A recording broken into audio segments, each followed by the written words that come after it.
los dos hacemos. Después, tú haces y yo te veo. Y por último, tú lo haces solo. Y se va llevando como de una manera gradual a la persona de tal manera que se apropia de un nuevo conocimiento, de una nueva manera de hacer las cosas y llega a seguir expandiendo aquello que se le ha enseñado en sus inicios. Este tipo de enseñanza garantiza la continuidad de la labor. Y en cierta manera pensando, fíjense que eso fue lo que hizo el Señor Jesús. El Señor Jesús empezó su ministerio solo, por allá en el Evangelio de Lucas capítulo 4, se paró el Señor Jesús y comenzó a hablar y a decir, el Espíritu Santo ha venido sobre mí y me ha ungido Jehová y ahí lo envía. Pero luego nos registra la palabra del Señor que Él llamó a los que Él quiso, según Marcos 13. Y a esos que Él llamó, los llamó para que vieran. Por eso nos encontramos en el mismo Evangelio de Marcos, cómo el Señor los mete intencionalmente en una tempestad, para Él calmar la tempestad y que al final los discípulos terminen diciendo, ¿quién es este que aún el viento y el mar le obedecen? Pero después de que Él ha hecho las cosas, después de que Él los ha puesto a que las vieran, lo hizo con ellos. Porque cuando fue la alimentación de los 5,000, recordarán ustedes que el Señor no hizo así y aparecieron los panes y los peces, sino que el Señor los vinculó a ellos diciéndoles, ¿qué tienen? Tenemos solamente esto, eso es suficiente, y alimentaron a los 5,000 y dense cuenta que el Señor en ese momento no hizo que de manera milagrosa a cada uno le llegara un pan y un pescado a la mano, sino que lo que hizo fue vincular a sus apóstoles, vincular a sus discípulos y decirles, háganlos sentar en grupos de 50 y 50 y ustedes vayan y repártanles. Es decir, lo hizo con ellos. Pero luego fue el Señor un poco más adelante y ya les correspondía el turno a ellos y que el Señor los viera. Por eso los comisionó de a 2 en 2 y la Biblia registra que envió a 70 personas, ¿sí lo recuerdan? Y bajo la supervisión de él, después le trajeron el reporte y él dijo, bien, esto está bien y esto hay que corregir. Y por último, ya es donde les corresponde el turno a ellos solos. Pero como lo veremos hoy, en realidad, la obra de los apóstoles no la iban a hacer ellos. La obra la iba a hacer, el Señor Jesucristo en ellos. Pero lo que me llama la atención es que el Señor fue utilizando esta manera pedagógica en la cual fue involucrándolos un poco más, un poco más, un poco más, de manera gradual. Y ahora en el libro de los Hechos se registra esa importante transición. ¿Cuál transición? Aquella que nos muestra cómo el Señor deja de hacer las cosas Él personalmente y comienza a hacerlas Él a través de aquellos que creen en Él. Mis queridos, ahora es el momento de pasar la responsabilidad, de ponerla sobre los hombros de los apóstoles porque Él va a ser llevado al Padre. Y el libro de los Hechos nos muestra eso, de cómo el Señor sigue desarrollando su obra a través del testimonio de su iglesia. Saben que estaba pensando que no podemos exagerar la importancia del libro de los Hechos. Porque el libro de los Hechos, imagínense ustedes que narra los primeros 30 años de la iglesia. Y si nosotros quitáramos el libro de los Hechos, si no nos hubiera sido dado, pasaríamos de una predicación en los evangelios a un grupo de iglesias confirmadas que encontramos en Romanos, Corintios, Gálatas, Efesios, Tesalonicenses. Y el asunto es, ¿y estos de dónde salieron? Y encontramos a Pablo diciéndole al uno y al otro, y nosotros diríamos, ¿y este de dónde salió? Y nos hubiéramos quedado con un grupo de judíos allá predicando en Jerusalén y ahora el evangelio en todo el mundo. ¿Y cómo se llegó a eso? ¿Cuál libro de la Biblia nos tiene toda esa información? Hechos. Es Hechos la que nos dice cómo el evangelio se fue de Jerusalén hasta Judea, hasta Samaria, hasta lo último de la tierra. Es Hechos lo que nos dice cómo el apóstol Pedro se fue de ese círculo de judíos y llegó y predicó a los gentiles por primera vez. Es Hechos lo que nos muestra que ese Pablo, que antes se llamaba Saulo, se convirtió camino a Damasco y luego fue un misionero que llevó el evangelio hasta lo último de la tierra cuando lo llevaron encarcelado hasta Roma. Es Hechos el que tiene toda esa información. Entonces, hermano, estamos ante un libro de una importancia grandísima para el afianzamiento de nuestra fe y para que, alimentándose de esa fe, podamos ser más osados, podamos ser más atrevidos para hacer cosas para la gloria de Dios. Amén. Entonces, mis queridos hermanos, hoy vamos a estar mirando cómo la obra del Señor se sigue desarrollando con el testimonio de su iglesia. Vamos a mirarla bajo 4 enunciados. En el primero, como es la obra del Señor Jesús o lo que el Señor Jesús hizo, en el primero vamos a hablar de la obra, en el segundo del mandato, en el tercero de la aclaración y en el cuarto de la ascensión del Señor Jesús. Vamos a considerar en primer lugar los primeros 3 versos de esto que ha sido titulado Lo que Jesús continúa haciendo y enseñando. ¿Por qué ha sido titulado Lo que Jesús continúa haciendo y enseñando? Hace 8 días lo miramos, que el verso 1 nos dice, yo te escribí acerca de todas las cosas que Jesús comenzó a hacer y a enseñar, por lo cual Hechos, como lo dijimos hace una semana, es lo que Jesús continúa haciendo y enseñando. ¿Listo? Vámonos entonces, hermanos, a considerar en primer lugar la obra del Señor Jesús en los versos 1 hasta el verso 3. Ustedes lo leyeron ahora, pero yo quiero escucharlos de nuevo. Versos 1 hasta el 3, a una sola voz todos, y en voz bien fuerte. 1, 2 y 3.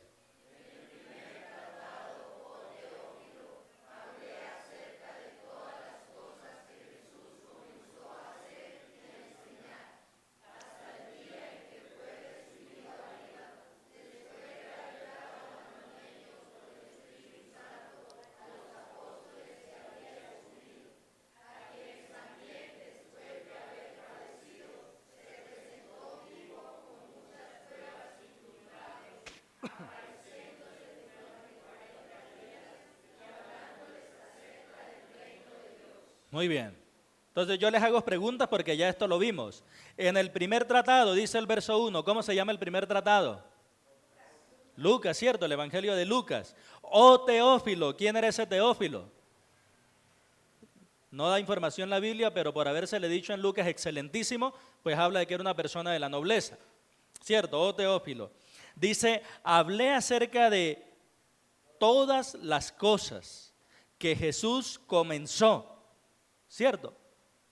Entonces Hechos, como lo venimos repitiendo, es lo que Jesús continuó.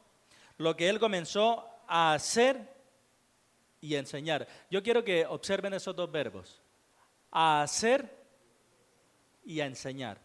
¿Quién recuerda la parte final del Sermón del Monte de Mateo 5, 6 y 7? Luego de que el Señor ha dado las bienaventuranzas que ha dicho, vosotros sois la sal del mundo, vosotros sois la sal de la tierra, luego de que ha hablado de la ira, luego de que ha puesto en orden muchos conceptos, termina diciendo, ¿a quién haré semejante al que oye esta palabra y no la hace? Y dice, lo haré semejante al hombre que construyó su casa sobre la arena. Y después dice, y al otro lo haré semejante al hombre que construyó su casa sobre la roca. Bien. Y después de esto cierra el Señor las palabras, pero hace Mateo una anotación ahí del Señor Jesús. ¿Quién recuerda cuál es esa anotación que hace de Mateo con la cual se termina el Sermón del Monte? Y todos se admiraban de su doctrina, porque no enseñaba como los escribas y fariseos, sino como quien tiene autoridad. ¿De dónde vino esa autoridad del Señor Jesús? Miren estos 2 versículos de Hechos capítulo 1. De lo que Jesús comenzó a hacer y a enseñar. Cuando hablamos de hacer, estamos hablando por supuesto de acciones. Y cuando hablamos de enseñar, estamos hablando de palabras. ¿Por qué tenía una autoridad sobre todos los maestros el Señor Jesús? Porque sencillamente Él hacía lo que Él mismo enseñaba. Y mis hermanos, el Señor Jesús vivía a la perfección de lo que enseñaba. Él era coherente en su mensaje. Si ustedes se dan cuenta, la Biblia registra muchas cosas de la vida del Señor Jesús y en ninguna lo registra pidiendo perdón. Porque Él es perfecto. Y porque Él vivió según lo que enseñó. Ahora, ¿llegaremos nosotros a ese punto de no tener necesidad de nunca llegar a pedir perdón? No. Pero lo que sí podemos ser es honestos y vivir a la luz de lo que dice la palabra del Señor, entendiendo que cuando yo peque, puedo recurrir al trono de la gracia del Señor, confesar mis pecados y aceptar el perdón y la limpieza que Él me da. Mis hermanos, evangelizar, ¿qué es? En pocas palabras, o uno de los elementos de evangelizar. Evangelizar sencillamente es decir a las personas que Dios salva del pecado. Eso es evangelizar. Decir a las personas que Dios salva del pecado, y lo que adorna ese mensaje, hermanos, lo que lo hace creíble, es una vida que demuestra cómo Dios libra del pecado. ¿Qué quiero decir con esto, mis hermanos? Que es cierto que nosotros caeremos, que nosotros pecaremos, todo eso es cierto. Pero si en nosotros está el corazón inclinado a hacer la voluntad de Dios, el testimonio va a estar respaldando, o las acciones mejor, las acciones van a estar respaldando lo que nosotros decimos. Saben, mis queridos, que dos problemas grandes de la iglesia están aquí resumidos. Uno es la ignorancia y el otro es la desobediencia. Por eso Jesús enseñó para quitar la ignorancia y por eso Jesús hizo para mostrar la obediencia. De ahí, mis queridos, la necesidad que tenemos todos y cada uno de nosotros de estar ajustando nuestra vida a lo que la Biblia dice. Él comenzó a hacer y a enseñar. Fíjense que hay un versículo en Tito, creo que por ahí lo coloqué. Miren esto. Miren cómo lo expresa Tito cuando habla de vivir de una manera agradable al Señor. Dice Tito, no defraudando, sino mostrándose fieles en todo, para que en todo adornen la doctrina de Dios nuestro Salvador. ¿Se dan cuenta, mis queridos, que cuando hay una vida que se ajusta a los planes del Señor, qué hace esa vida con la doctrina? En palabras de Tito, ¿qué hace con la doctrina? La adorna. ¿Y qué es adornar? Bien, la embellece. Porque la gente dice, sí es verdad que Cristo transforma. Y sí se dan cuenta que para hablar de esa vida que adorna la doctrina, se le da un título al Señor. ¿Cuál es el título que se le da al Señor? Nuestro Salvador. Entonces se dan cuenta cómo la salvación está ligada con la santificación. Está ligada, mis queridos.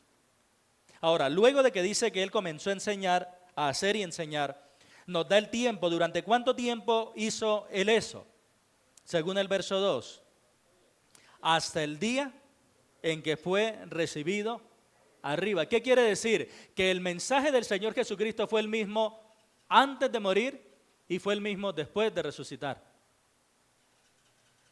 ¿Qué les dijo Él a los discípulos durante esos 40 días que estuvo apareciéndoseles? Lo mismo que les había dicho anteriormente. Recuerden las palabras de Lucas, es necesario que el Cristo vaya a Jerusalén, que padezca de los ancianos y fariseos y que sea muerto, pero al tercer día resucitará. ¿Y qué pasó con ese mensaje después de que Él resucitó? ¿Cambió? No cambió el mismo, solo que ahora le está diciendo, ¿se da cuenta que lo que yo les dije es verdad? Y aquí está una gran importancia, porque aquí está el Señor hablando con el grupo que va a trastornar el mundo entero. Y si algo necesitan estar seguros, es que ellos creyeron la verdad, porque si no la cosa no funciona. Por eso fue que Él mantuvo el mismo mensaje hasta el día en que fue recibido arriba, y sigue el verso diciendo, después de haber dado mandamientos por el Espíritu a los santos apóstoles que había escogido. Y miren cómo vuelven las dos ideas a aparecer acá con términos diferentes, la idea de salvación y la idea de santificación. ¿Dónde está la idea de salvación? Porque Él los había escogido. ¿Y dónde está la idea de santificación? Porque Él les dio ¿qué? Él no les dio sugerencias. ¿Qué les dio según el verso 2? Él no les pidió favores. ¿Qué les dio? Mandamientos. Somos salvos por gracia, sin duda, ya nuestro pastor Pedro lo explicó muy bien ahora. Somos salvos por gracia, pero con toda seguridad, mis hermanos, que aceptar a Cristo como Salvador es aceptarlo como Señor, como dueño, como amo. Y Él como Señor, dueño, amo, tiene toda la autoridad para darnos todos los mandamientos. Por eso es que el verso 3 dice de los apóstoles que ellos, después de haber padecido, se presentó como vivo. Ojo con esa palabra, vivo. Porque esto echa por tierra dos de las mentiras que se han levantado a lo largo de los años. La primera, que Jesús no murió. Y la segunda, que los apóstoles se robaron el cuerpo. ¿Por qué la echa por tierra? Porque Él se apareció, ¿cómo? Vivo. Entonces, si murió, ya ahora no, ya ahora está vivo. Y la otra mentira, la que sencillamente se desmayó, la echa por tierra también. Pero fíjense ustedes aquí, se presentó vivo con muchas pruebas indubitables. ¿Cuál será la idea de ese término? Que suena un poco como raro, indubitables. No cabían dudas, exacto. Con muchas pruebas que no dejaban lugar a las dudas, apareciéndoseles durante 40 días y hablándoles acerca del reino de Dios. Fue durante esos 40 días que el Señor Jesús comió con ellos. ¿Recuerdan? Estaban pescando, llega el Señor y les dice, tiren la red en tal lado, sacan 153, si no me equivoco, peces, y cuando llega está Él ahí y se sienta a comer. Y después llega el discípulo que dudó, que se llama ¿cómo? ¿O que se llamó ¿cómo? Tomás, y le dice, Tomás, mete tu dedo. Y estaban todos reunidos ahí, de pronto Él, estando puertas y ventanas cerradas, aparece adentro. Se presentó vivo con muchas pruebas indubitables. ¿Por qué razón es importante eso? Y quiero que consideren lo siguiente.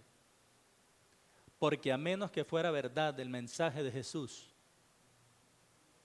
a menos que eso fuera verdad, no iba a valer la pena dar la vida por Él. Ahora piensen en esto para los que dicen que fue que el cuerpo del Señor Jesucristo se lo robaron los apóstoles. Cuando el Señor Jesús murió, ¿dónde lo enterraron? En una tumba. ¿Qué pusieron en la entrada de esa tumba? Una piedra inmensa. ¿Y quiénes pusieron alrededor de esa tumba con una piedra inmensa? Soldados, bien. Ahora imagínense, 12 no, porque ya Judas murió, 11 discípulos, de los cuales 10 se fueron muertos del miedo en la crucifixión.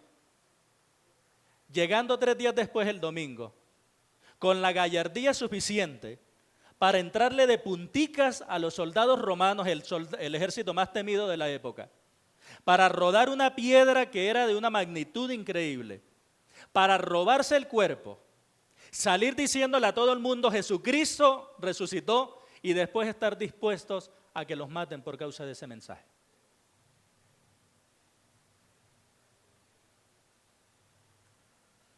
Vemos lo absurdo.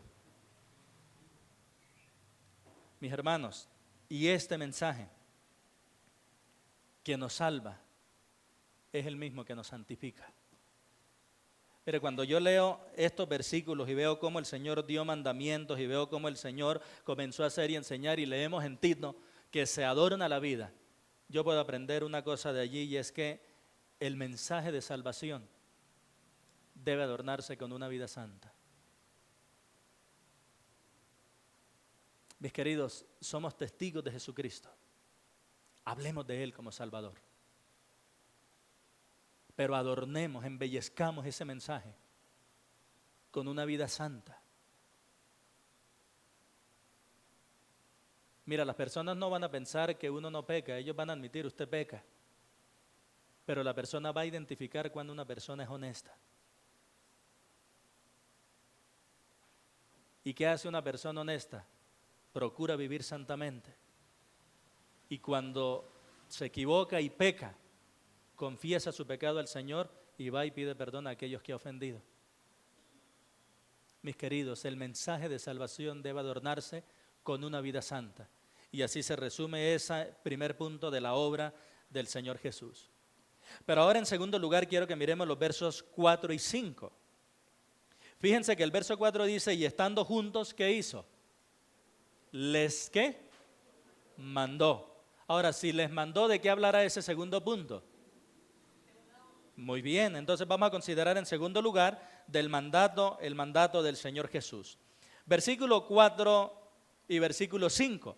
Ayúdenmelo a leer, por favor, como lo hicieron ahora, en voz bien alta. Versos 4 y 5. 1, 2 y 3.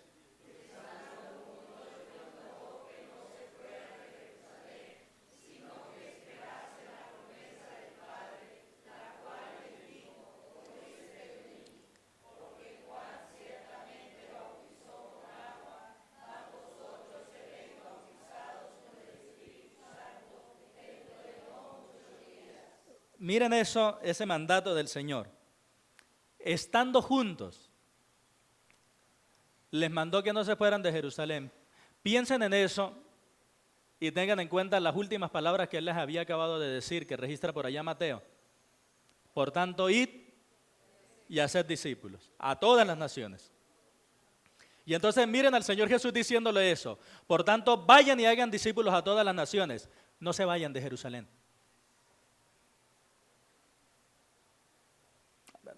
Piensen en eso por un momento. Él les acaba de decir, vayan y hagan discípulos a todas las naciones, y ahora termina diciéndole, no se vayan de Jerusalén. ¿Cómo sonaría eso aparentemente? Una contradicción. ¿Voy o no voy? O sea, ¿cuál es la razón por la cual el Señor Jesús les dice, no se vayan de Jerusalén? Mis hermanos, porque ellos debían esperar el momento indicado. Porque que ellos salieran en ese momento de Jerusalén a compartir el Evangelio sería como agarrar excelentes soldados y mandarlos a la guerra, pero sin armamento. Porque ellos iban a salir a anunciar el mensaje, pero iban a necesitar algo. Iban a necesitar el poder del Espíritu Santo. Iban a necesitar, permítanme la ilustración y el término, iban a necesitar las municiones espirituales para derribar toda fortaleza con el poderoso mensaje del Evangelio. Por eso es que Él les dice, no se vayan de Jerusalén, sino que esperaran la promesa del Padre. ¿Y cuál era la promesa del Padre según el verso 5?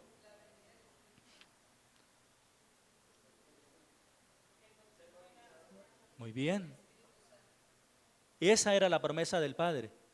Ustedes van a ser bautizados con el Espíritu Santo. Y recuerden que hasta esta época la iglesia no había sido establecida, por lo cual el Espíritu Santo no moraba de la manera que ahora mora en nosotros. Por eso ellos tuvieron que vivir esa época de transición y el libro de Hechos muestra esa transición, muestra esos cambios.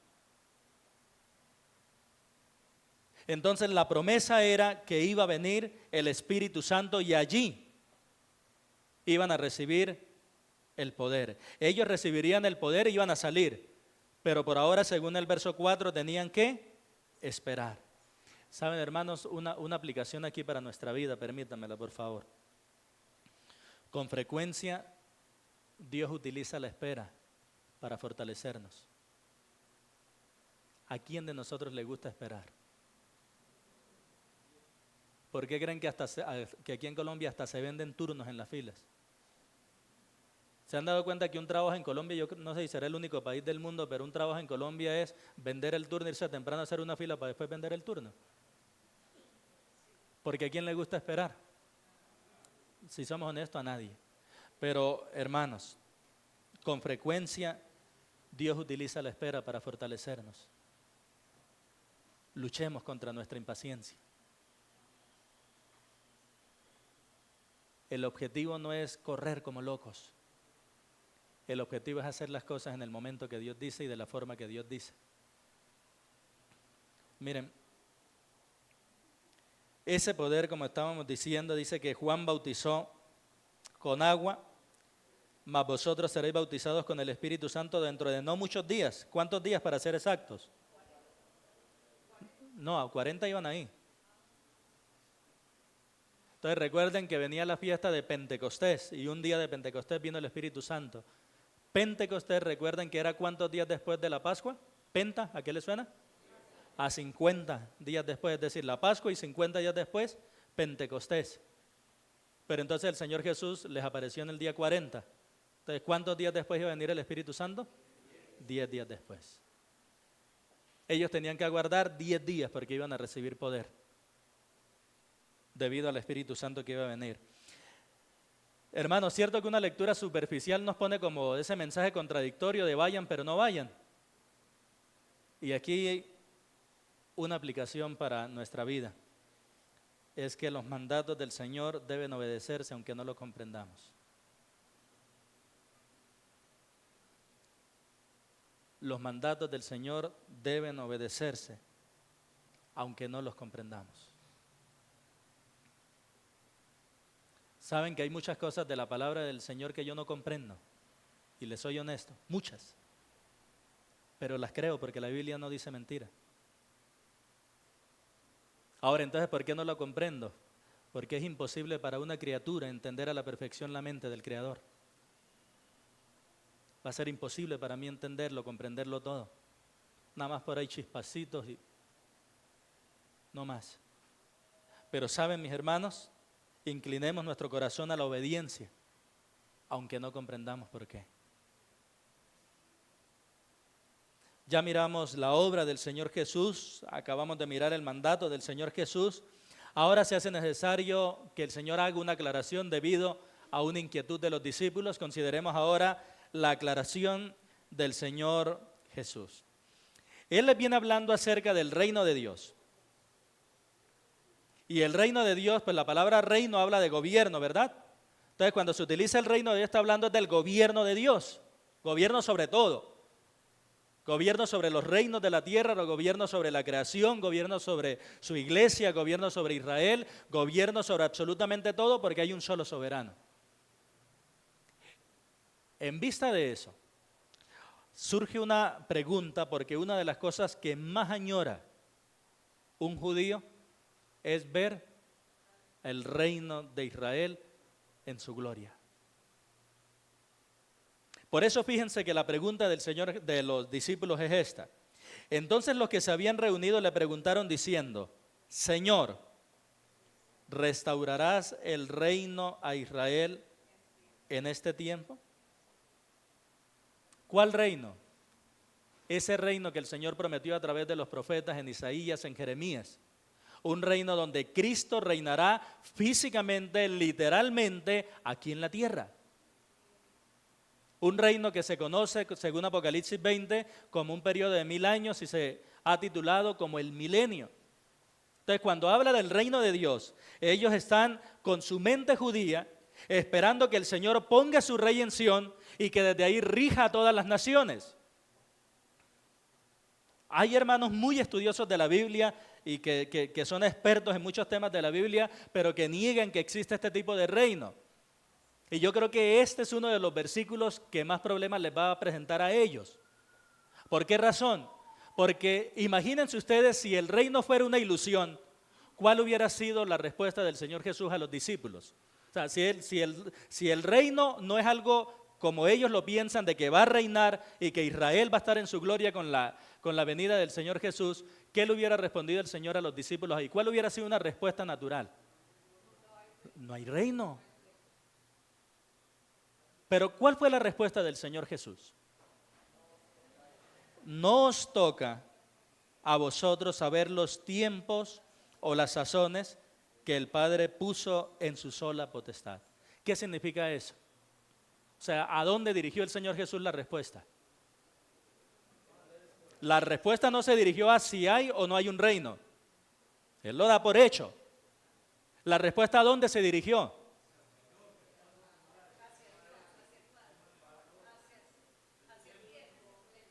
Hacia el tiempo.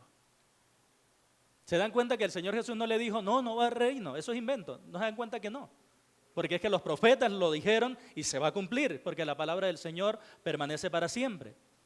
Lo que el Señor les dice es, no se angustien, porque eso Dios no se lo va a decir a ustedes.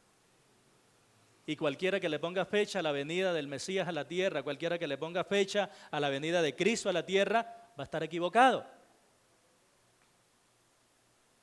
Va a estar equivocado. No os toca a vosotros saber los tiempos o las sazones.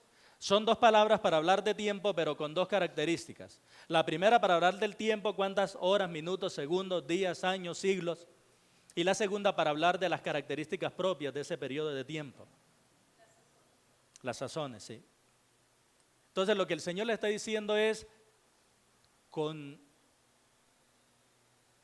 una ternura increíble,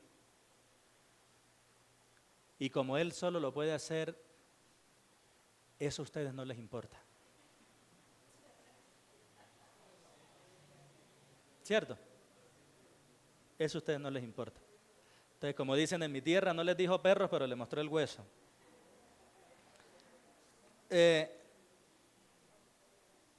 Y eso nos lleva a entender, hermanos, no os toca a vosotros saber, nos lleva a entender, hermanos, que en la vida cristiana no necesitamos conocer todos los detalles de todas las cosas que nos suceden. No lo necesitamos. Lo que necesitamos saber, hermanos, es que Dios nos va a dar poder para enfrentar cualquier cosa que Él permita en nuestra vida. ¿Por qué les digo eso? Porque fíjense que el versículo 7 dice, no os toca a vosotros saber.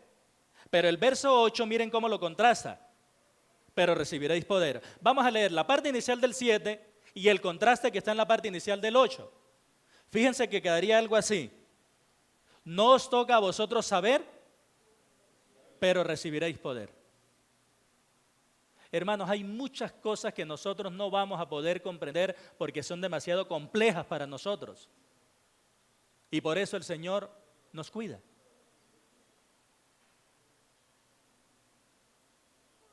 Dicen que un papá iba en un tren con su hija y la hija le hizo una pregunta que era muy complejo responderle a ella debido a la edad que tenía. Entonces, cuando se estaban acomodando en el tren, él agarró una maleta pesada y le dijo, hija, agarre esa maleta y móntela ahí, donde van las maletas. Y ella trató con todas sus fuerzas y le dijo, papá, no puedo. Y le dijo, así en este momento tampoco puede llevar la respuesta a su pregunta. Cuando crezca lo va a entender. Y saben, hermanos, que en la vida nuestra es con frecuencia eso. Nosotros preguntándole a Dios, ¿por qué? ¿Por qué? ¿Por qué? No necesitamos saber todos los detalles de todo lo que nos pasa. Lo que sí necesitamos es afirmar nuestro corazón. No os toca a vosotros saber, pero recibiréis poder. Lo que sí debemos afirmarnos es en la verdad bendita de la palabra del Señor que nos dice, aunque ande por el valle de sombra de muerte, no temeré mal alguno, porque tú estarás conmigo. Lo que sí necesito saber es lo que me dice Isaías, cuando pases por las aguas, yo estaré contigo. Lo que sí necesito afirmarme es en lo que dice Mateo, he aquí yo estoy con vosotros todos los días hasta el fin del mundo. Y lo que sí necesito convencerme es de la verdad con la que termina Juan Apocalipsis, cuando el Señor dice, he aquí que vengo pronto y mi galardón conmigo para recompensar a cada uno según sea su obra. Y allí voy a tener poder para poder seguir adelante. Estos discípulos estaban preocupados porque no entendían algunas cosas. Y la preocupación de ellos es, ¿restaurarás el reino de Israel en este tiempo? Y por eso es que el Señor les dice, eso no es tema de ustedes. Pero lo que sí es tema de ustedes es que van a recibir poder. Ahora, ¿cuál es el resultado de recibir poder? Va a agarrar a unos discípulos y los va a convertir ¿en qué? Verso número 8. Muy bien. Hermanos, ¿se dan cuenta que la venida del Espíritu Santo en poder para los discípulos no los puso a hacer cosas raras a ellos? La venida del Espíritu Santo sobre ellos lo que hizo fue volverlos unos testigos audaces del Señor. Y fue tal la transformación que aquellos que salieron huyendo, luego pusieron su cabeza para decir, estoy dispuesto a entregar mi vida por mi Señor. ¿Se dan cuenta por qué el Señor les dijo, todavía no se vayan de Jerusalén? Porque ellos tenían el mensaje correcto, pero necesitaban poder. Pero recibiréis poder cuando haya venido sobre vosotros el Espíritu Santo. Allí está, mis hermanos, de la Trinidad la persona menos comprendida es el Espíritu Santo. Es la menos comprendida. Y la prueba de esto, hermano, es la cantidad de cosas locas que se hacen en grupos cristianos hoy en día en nombre de la unción del Espíritu Santo.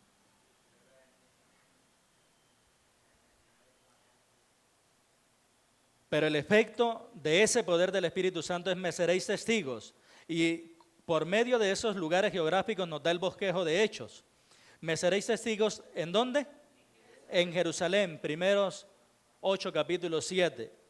Segundo, en toda Judea, y tomándolo en otra versión dice en toda Judea y Samaria, como una sola región, que son los siguientes versículos de la mitad.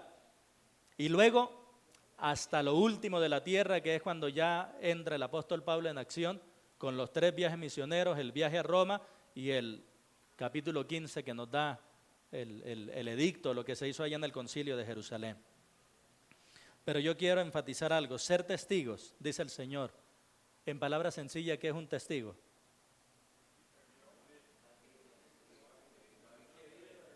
Alguien que dice lo que vio. Hermanos, díganme cuál es la diferencia en que la Biblia dice me seréis testigos y no que la Biblia dice deben serme testigos.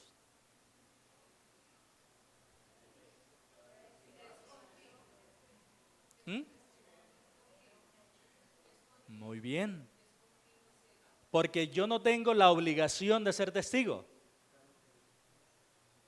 Yo soy. ¿Es diferente o no? Muchas veces hemos ido a este pasaje a decir, por eso debemos. No, pues claro que debemos testificar, sin duda. Pero mis queridos hermanos, todo aquel que cree en Jesucristo automáticamente se convierte en testigo. Aquí la pregunta no es si soy o no soy testigo. No, ya eso está resuelto. Sí lo soy. La pregunta es, ¿qué calidad de testigo soy? ¿Un buen o mal testigo? Esa es la respuesta. Y como testigo del Señor, por eso tengo la imperiosa necesidad de anunciar aquello que he oído. Me gusta mucho la precisión de las palabras del Señor y que el Señor no haya dicho me seréis teólogos, ni que haya dicho me seréis doctores de la ley, sino que haya dicho sencillamente me seréis testigos, ya. Y hermanos, cada vez que yo leo esta palabra testigos es inevitable que venga a mi mente aquel ciego sanado por el Señor Jesús. Y dinos, ¿quién fue el que te sanó? ¿Es pecador el que te sanó? Yo no lo sé. Solo una cosa sé: yo era ciego y ahora veo. Qué mensaje evangelístico tan contundente. Y saben que es el mismo mensaje que tenemos todos los que hemos creído en Cristo. He tenido la oportunidad de hablar con muchas personas escépticas, mal llamados ateos. Y hemos llegado a una conclusión. Yo le digo, tú intelectualmente me puedes debatir una cantidad de cosas y hablarme de físicas y leyes de yo no sé qué cosa que yo no manejo. Pero lo que tú no me puedes cuestionar a mí es que un joven de 20 años, alcohólico, con deseos de suicidarse, haya sido transformado por el poder de Dios. Eso sí no me lo puedes cuestionar. Y ese es el mensaje poderoso que nosotros tenemos para anunciar, mis queridos. No hay otro mensaje que cambie. Solo el mensaje que el Señor le ha dado a su iglesia. Y en este proceso, hermanos, vamos a ignorar cosas. La verdad es que sí, y muchas, la mayoría. Pero ¿sabes? Aprendo algo mirando este pasaje cuando el Señor le dice, no les toca a ustedes saber, pero recibirán poder. Y la lección que aprendo, mis queridos, es que lo más importante no es entender todo, sino ser testigos. Y pastores, que hay unas pocas cosas ahí de escatología que yo no entiendo, ni se imagina cuántas yo desconozco. Ese no es el problema. El asunto, el corazón, lo más importante es que somos testigos, por lo cual vamos a testificar. Porque el Señor nos hizo testigos. Y este pasaje que nos habló de esa aclaración del Señor Jesús da lugar al último segmento del 9 al 11, donde se nos presenta la ascensión del Señor. Miren, hermanos, esta es una de las doctrinas olvidadas. La doctrina de la ascensión de Cristo. Por cierto, Enoc y Elías registra la Biblia que fueron llevados al cielo, ¿no? Pero un tipo de ascensión como el que tuvo Cristo es única. Nadie más la tiene. Miren el verso 9. Y habiendo dicho estas cosas, ¿cuáles cosas? Me seréis testigos. Viéndolo ellos, fue alzado y le recibió una nube que le ocultó de sus ojos. Por el término nube parece que no es una nube como las que tenemos acá, sino más bien una nube como, ¿recuerdan ustedes cuando el pueblo de Israel salió de Egipto? Que lo guiaba una nube. ¿Se acuerdan? ¿Se acuerdan que cuando se puso el tabernáculo, la nube posaba sobre el tabernáculo y significaba que Dios estaba allí y que nadie se podía acercar por eso? ¿Recuerdan que cuando Moisés fue a recibir los 10 mandamientos en Éxodo 19, nos registra que una nube, porque era Dios, es de ese tipo de nube? Habiendo dicho estas cosas, viéndolo ellos, fue alzado y le recibió una nube. Es algo como lo que dice el Salmo 2, siéntate, dijo el Señor a mi Señor, siéntate a mi diestra. Salmo 110, hasta que ponga a los enemigos por estrado de tus pies. Fíjense el verso 10. Y estando ellos con los ojos puestos en el cielo, entre tanto que él se iba, he aquí que se pusieron junto a ellos dos varones con vestiduras blancas. Hermanos, metámonos en la escena, un momentico, para que no vayamos a juzgar mal a los discípulos. Piensen ustedes, piensen hermana Marina, hermano Giovanni, hermano Rubén, hermana Maya, piensen cada uno de ustedes. Han caminado 3 años con el Señor Jesús. Han probado durante 3 años el inmenso e inigualable amor del Señor Jesús. Durante 3 años les ha enseñado, durante 3 años les ha amonestado, durante 3 años les ha corregido. Murió por ustedes y ustedes se fueron y lo abandonaron. Pero después de que resucitó, los buscó a cada uno de ustedes y los restauró. Y está 40 días más con ustedes compartiendo. Y de repente comienza a subir y una nube lo recibe. Piensen ahora, ¿qué tipo de mirada tendrían ustedes en este momento? ¿Cierto? Porque cuando muere una persona que uno ama, uno queda, a veces mueren uno y uno dice gracias al Señor, pero bueno, no mentiras, era broma. Era broma. Pero piensen en esto, hermanos, ¿por qué les digo? Para no ir a juzgar mal a los discípulos. Para no ir a juzgarlos mal. Ellos están viendo y es apenas entendible. Es decir, mi Señor, mi amo, mi Salvador, mi todo, se acabó de ir de mi lado. Y por esa razón la pregunta que le hacen los ángeles, o sí, suponemos que son ángeles, esos dos varones que aparecieron con vestiduras blancas, los cuales también les dijeron, verso 11, varones galileos, ¿por qué estáis mirando al cielo? Miren esa pregunta y quedémonos un momentico ahí. ¿Por qué estáis mirando al cielo? Saben que la palabra mirando que aparece allí es la idea de considerar algo, como con la noción de que perdí, de que lo perdí. Esa es la idea que está comunicando allí. Es decir, hermanos, que es como si ellos le hubieran preguntado, ¿ustedes por qué están mirando al cielo? Como si hubieran perdido a Cristo. Esa es la pregunta o lo que quiere decir la pregunta. ¿Ustedes por qué están mirando al cielo como si hubieran perdido a Cristo? Sigamos leyendo. ¿Por qué estáis mirando al cielo? Miren con lo que les da esperanza. Este mismo Jesús, no otro, este mismo Jesús que ha sido tomado de vosotros al cielo, así vendrá como le habéis visto ir al cielo. ¿Con qué los consolaron? Con que Cristo volverá. Hermanos, ellos no perderán porque Cristo volverá. Esa es la razón por la cual ni usted ni yo perdemos con la muerte, porque nuestro Señor volverá y Él nos levantará y Él nos llevará y Él estará con nosotros y nosotros estaremos con Él. Por eso, hermanos, nosotros debemos quitar de nuestro vocabulario algunas frases en los momentos de los velorios que hacen ver, ay, fulano de tal perdió a su ser querido, dando a entender que se murió.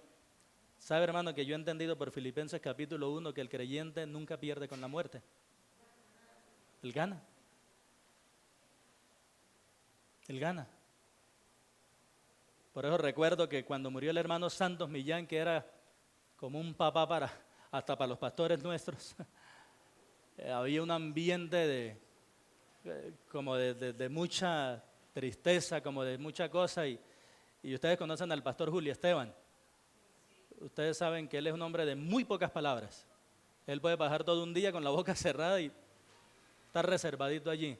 Pero ese día agarró el micrófono y la frase que dijo fue: aquí no se ha perdido nada. Todo el mundo se sacudió. Y sabe que tiene razón. ¿Cómo se va a perder aquel que llegó a los brazos de Cristo? Y eso es lo que le dicen los varones a estos discípulos. No estén mirando el cielo como si hubieran perdido a Cristo, porque Él volverá. Él volverá. Él volverá. Y hermanos, una cosita. Si le prestamos la atención a esas tres palabras, este mismo Jesús, con solo esas tres palabras, será fácil identificar a los falsos cristos. Ustedes saben que acá a rato sale mucha gente diciendo que es Cristo, ¿no? Entonces, los falsos cristos son fáciles de identificar. Porque este mismo Jesús, ¿qué características tiene? Un cuerpo glorificado, un cuerpo humano y un cuerpo que todavía conserva sus heridas. Porque no es otro, es este mismo Jesús. No esperamos otros, hermanos, esperamos este mismo Jesús. No anunciamos otro, hermanos, anunciamos este mismo Jesús. Y recuerden que en las palabras de Hebreos, Jesucristo es el mismo de ayer, de hoy y por los siglos de los siglos. ¿Qué podemos decir de un segmento como esto? Solo dos palabras: Cristo volverá. Cristo volverá. Y cuando Él regrese, hermanos, ahí sí que va a empezar la dicha para nosotros. Que tenemos que sufrir acá, es bueno que suframos acá para que recordemos que este no es nuestro hogar. Porque en el hogar que nos ha preparado nuestro Padre no hay llanto, no hay tristeza, no hay lágrimas, no hay dolor. Por eso el sufrimiento que vivimos ahorita, hermanos, es sencillamente un recordatorio que nos envía el Señor para decirnos: este es nuestro hogar. No te amañes ni te acomodes, porque estás de paso y te voy a llevar a tu verdadero hogar. Cristo volverá. Este pasaje inicial de Hechos es maravilloso. Anuncia la obra, el mandato, la aclaración y la ascensión de Cristo. Y de esta manera es que inicia la continuación de la obra del Señor Jesucristo, pero ahora a través de sus discípulos. Y yo no sé si observaron ustedes, hermanos, pero según el verso 8, ¿cuál es el modo de continuar la obra de Cristo? Según el versículo 8. Así de sencillo. Por esa razón, esa es la enseñanza para el día de hoy, es que la obra del Señor se sigue desarrollando con el testimonio de su iglesia. ¿Qué necesita una persona para convertirse en un testigo de Cristo? Solamente eso. Desde el mismo instante en que cree, en ese mismo instante ya tiene un mensaje. ¿Cuál es el mensaje? Jesús es el Salvador. Jesús es el Cristo. Jesús es el Mesías. Por eso, hermano, siga testificando de Cristo. Varios de ustedes están acá, algunos últimamente porque alguien les testificó de Cristo, ¿verdad? ¿Sí alcanzan a recordar quién les testificó a ustedes de Cristo? Hagamos lo mismo, porque hay otras almas que también han de ser salvas por nuestro Señor Jesucristo. Y yo quiero hablar hacia alguna persona de las que está aquí no ha creído en Cristo como su Salvador. este mismo Jesús que se fue vendrá. Y cuando vuelva, lo hará como juez, lo hará como rey. Él vino su primera vez para morir como un cordero, pero en la segunda vez no vendrá para morir. Él vendrá para reinar. Él vendrá para juzgar. Y este mensaje es verdadero. Por eso, aquellos que lo recibieron inicialmente fueron capaces de entregar su vida porque sabían que era verdad. Y a lo largo de la historia nos hemos dado cuenta como hombres y mujeres no han dudado en entregar su vida porque saben que este mensaje es verdadero. Y para usted, amigo, amiga, si aún no ha creído en Cristo, hoy es el día de arrepentirse de sus pecados. Hoy es el día en que usted le puede decir al Señor Jesús: Señor, reconozco que soy pecador, pero reconozco también que Cristo murió por mis pecados. Y si usted cree con todo su corazón que Jesucristo es el Señor y que Dios le levantó de los muertos, será salvo. Mi querido, cree en el Señor Jesús como su Salvador, porque cualquiera que sea su condición, cualquiera que sea su pasado, hay perdón y vida eterna para usted si cree. Vamos a orar al Señor. Padre de los cielos, te damos gracias porque tú nos has hablado una vez más a través de tu palabra. Te damos gracias porque nos has hecho tus testigos. Y bendecimos y adoramos tu nombre por tu misericordia concedida al habernos salvado. Hoy oramos para que aquella persona que no ha creído en Cristo lo haga y que de esta manera reciba el perdón de los pecados y la vida eterna. Te lo pedimos, Padre, en el nombre del Señor Jesucristo, nuestro Salvador. Amén y amén.